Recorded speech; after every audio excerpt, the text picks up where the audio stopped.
ॐ श्री सीतारामचन्द्राभ्यां नमः। श्रीमद्वाल्मीकीय रामायणम् सुन्दरकाण्डम् प्रथमः सर्गः। ततो रावणनीतायाः सीताया शत्रुकर्षणः येष पदमन्वेष्टुम् चारणाचरिते पथि दुष्करं निष्प्रतिद्वन्द्वम् चिकीर्षन् कर्म वानरः समुदग्रशिरो ग्रीवो गवां पतिरिवा बभौ अथ वैदूर्यवर्णेषु शाद्वलेषु महाबलः धीरः सलिलकल्पेषु विचचार यथा सुखम् द्विजान् वित्रासयन् धीमान् उरसा पादपान् हरन् मृगांश्च सुबहून् निघ्नन् प्रवृद्ध इव केसरी नीललोहितमाञ्जिष्ठ पद्मवर्णैः सितासितैः स्वभावसिद्धैर्विमलैः धातुभिः समलङ्कृतम् कामरूपीभिराविष्टम् अभीक्ष्णम् सपरिच्छदैः यक्षकिन्नरगन्धर्वैः देवकल्पैः सपन्नगैः स तस्य गिरिवर्यस्य तलेनागवरायुते तिष्ठन् कपिवरस्तत्र हृदे नाग इवा बभौ स सूर्याय महेन्द्राय पवनाय स्वयंभुवे भूतेभ्यश्चाञ्जलिम् कृत्वा चकार गमने मतिम् अञ्जलिम् प्राङ्मुखम् कुर्वन् पवनायात्मयोनये ततो हि ववृधे गन्तुम् दक्षिणो दक्षिणाम् दिशम् प्लवगप्रवरैर्दृष्टः प्लवने कृतनिश्चयः ववृधे रामवृद्ध्यर्थम् समुद्र इव पर्वसो निष्प्रमाणः शरीरः लिलङ्घयिषुरर्णवम् बाहुभ्याम् पीडयामास चरणाभ्याम् च पर्वतम् स च चालाचलश्चाशु मुहूर्तम् कपिपीडितः तरूणाम् पुष्पिताग्राणाम् सर्वम् पुष्पमशातयत् तेन पादपमुक्तेन पुष्पौघेण सुगन्धिना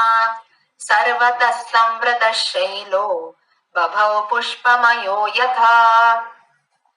तेन चोत्तमवीर्येण पीड्यमानः स पर्वतः सलिलम् सम्प्रसुस्राव मदमत्त इव द्विपः पीड्यमानस्तु बलिना महेन्द्रस्तेन पर्वतः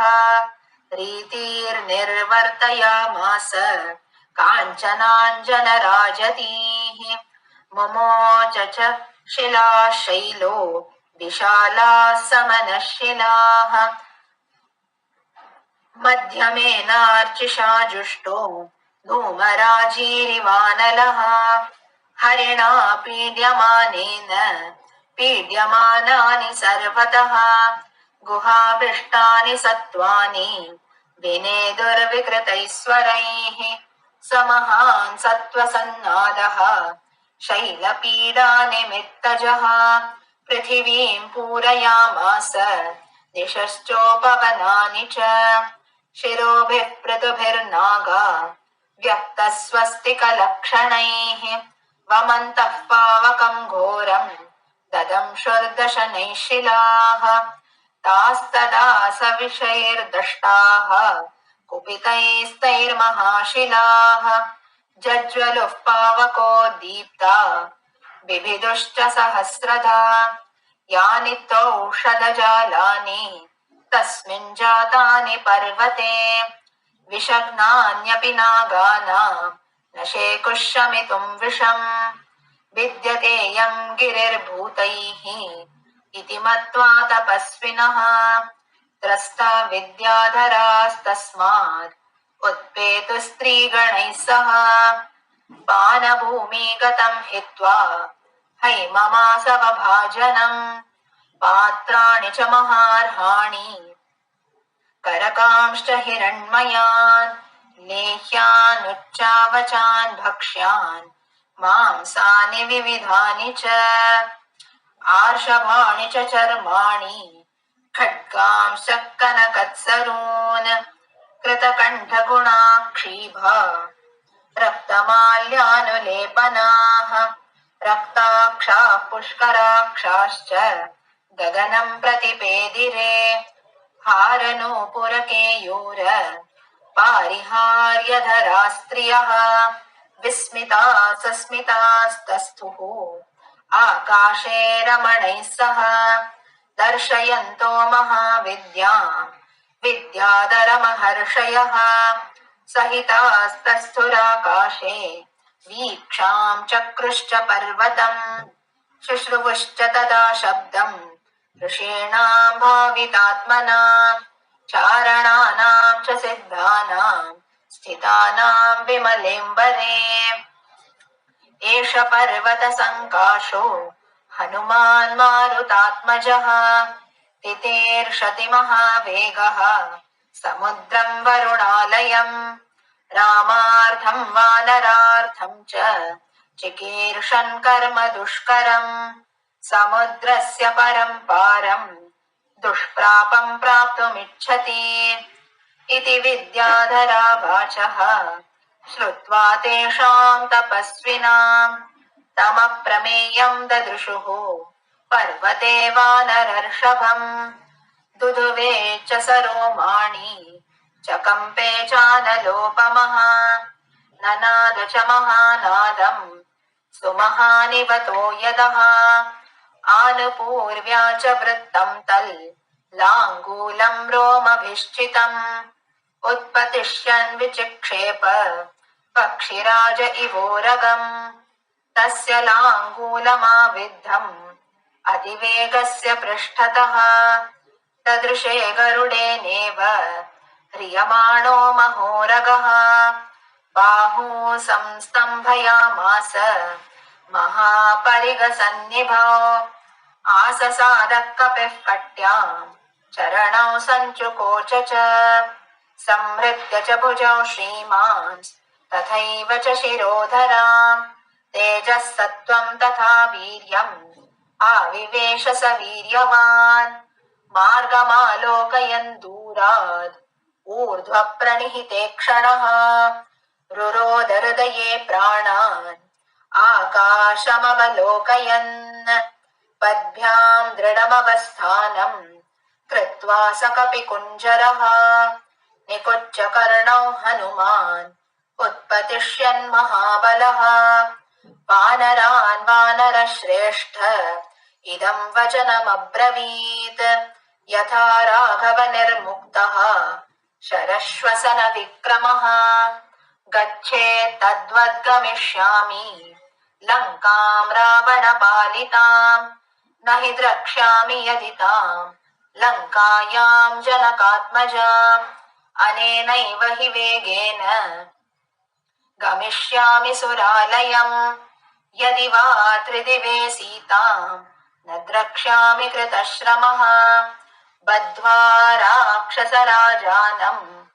आनयिष्यामि रावणम् सर्वथा कृतकार्योऽहम् एष्यामि सह सीतया आनयिष्यामि वा लङ्काम् समुत्पाट्य स रावणाम् एवमुक्त्वा तु हनुमान् वानरो वानरोत्तमः उत्पपाताथ वेगेन वेगवान् विचारयन् सुपर्णमिव चात्मानम् मेने स कपिकुञ्जरः समुत्पतति वेगात्तु वेगात् तेन गरोहिणः संहृत्य विटपान् सर्वान् समुत्पेतः समन्ततः समत्तको यष्टिभक्तान् पादपान् पुष्पशालिनः उद्वहन्नुरुवेगेन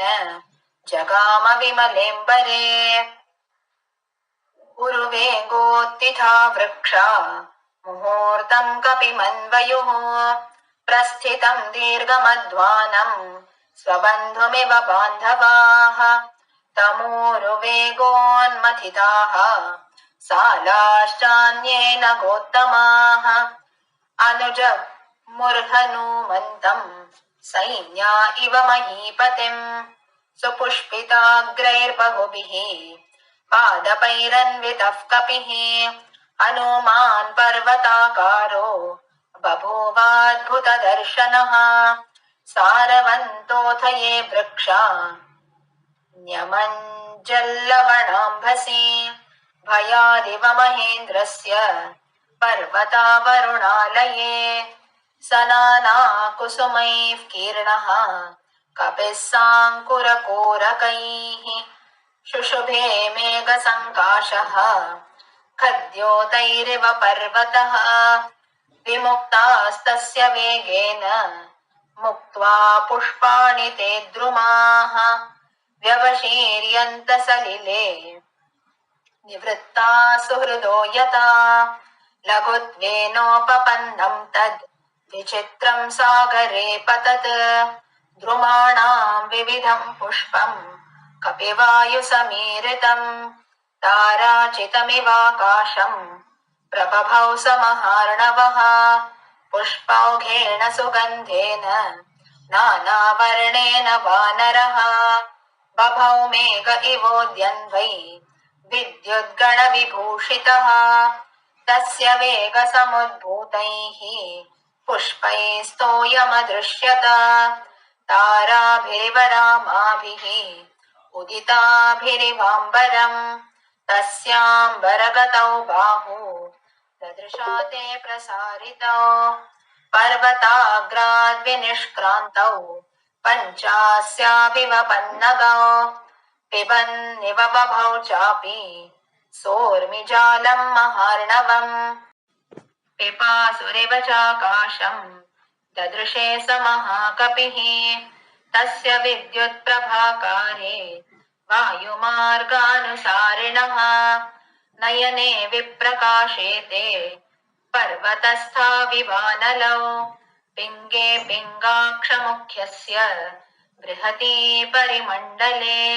चक्षुषी सम्प्रकाशे ते चन्द्रसूर्याविवस्थितौ मुखं नासिकया तस्य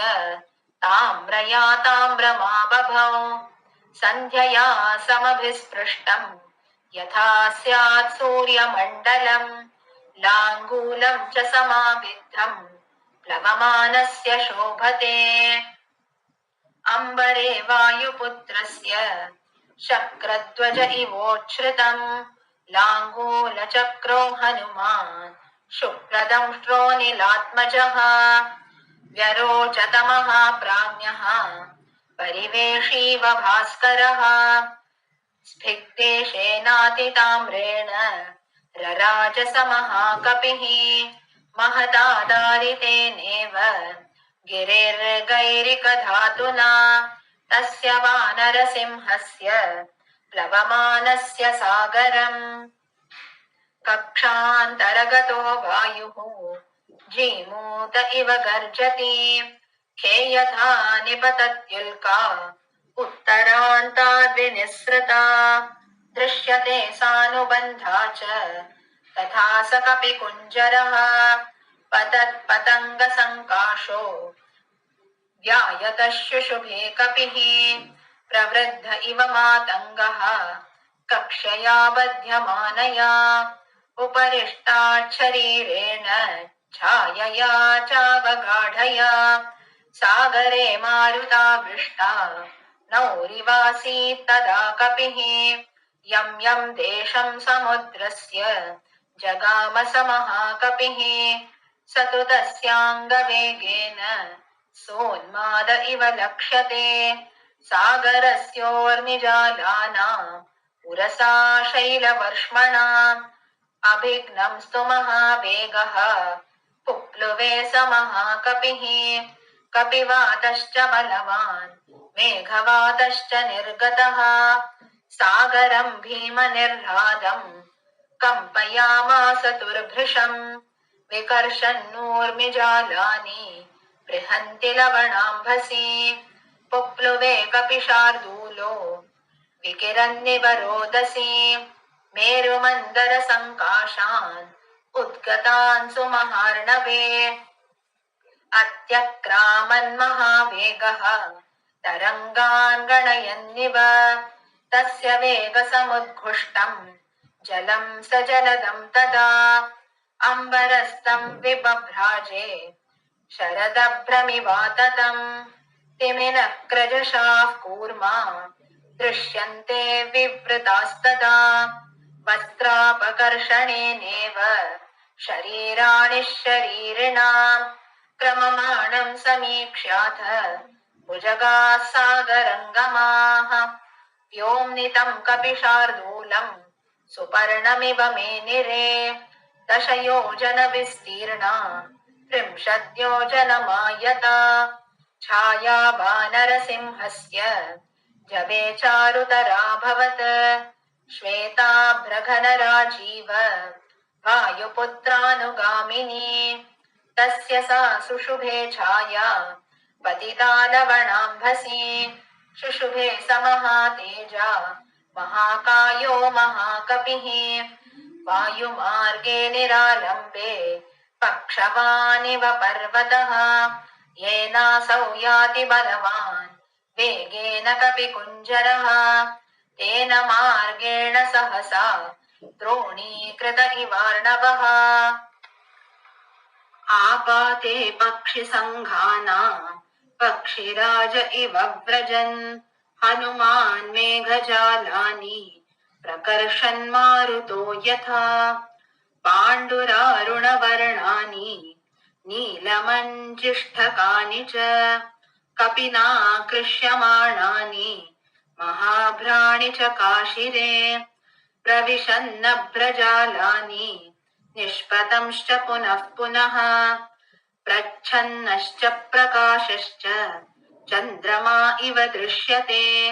प्लवमानं तु तं दृष्ट्वा प्लवगं त्वरितं तदा ववृषस्तत्र पुष्पाणि देवगन्धर्वचारणाः ततापनहितं सूर्यः प्लवन्तं वानरेश्वरम् सुषेवे च तदा वायु रामकार्यार्थसिद्धये ऋषयस्तुष्टुभुश्चैनं प्लवमानं विहाय सा जगुश्च देवगन्धर्वाः प्रशंसन्तो वनौकसम् नागाश्च तुष्टुभुर्यक्षा रक्षांसि विविधानि च प्रेक्ष्य सर्वे कपिवरम् सहसा विगतक्लमम् तस्मिन् प्लवकशार्दूले प्लवमाने हनूमते इक्ष्वाकुकुलमानार्थी चिन्तयामास सागरः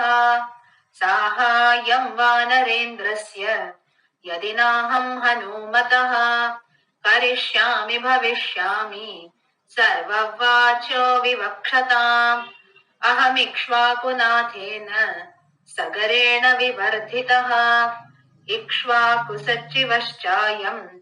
तन्नार्हत्यवसादितुम् तथा मया विधातव्यम् विश्रमेथ यथा कपिः शेषं च मयि विश्रान्तः सुखी सोऽतितरिष्यति इति कृत्वा मतिं साध्वीं समुद्रश्छन्नमम्भसि हिरण्यनाभं मैनाकम् उवाच गिरिसत्तमम् त्वमिहासुरसङ्घानां देवराज्ञा महात्मना पातालनिलयानां हि परिगः सन्निवेशितः त्वमेषां ज्ञातवीर्याणां पुनरेवोत्पतिष्यतां पातालस्याप्रमेयस्य द्वारमावृत्य तिष्ठसि तिर्यगोर्ध्वमदश्चैव शक्तिस्ते शैलवर्धितुम् तस्मात् सञ्चोदयामि त्वाम् उत्तिष्ठ गिरिसत्तमा स एष कपिशार्दूलः त्वामुपर्येति वीर्यवान् हनुमान् रामकार्यार्थी भीमकर्माखमाप्लुतः अस्य साह्यं मया कार्यम् इक्ष्वाकुकुलवर्तिनः मम इक्ष्वाकवः पूज्याः परं पूज्यतमास्तव कुरु साचिव्यमस्माकम् नः कार्यमतिक्रमेत् कर्तव्यमकृतं कार्यं सतामन्युमुदीरयेत् सलिलादूर्ध्वमुत्तिष्ठ तिष्ठत्वेष कपिस्त्वयि अस्माकमतिथिश्चैव पूज्यश्च प्लवतां वरः चामीकरमहानाभ देवगन्धर्वसेवित हनो मां त्वयि विश्रान्तः ततः शेषं गमिष्यति।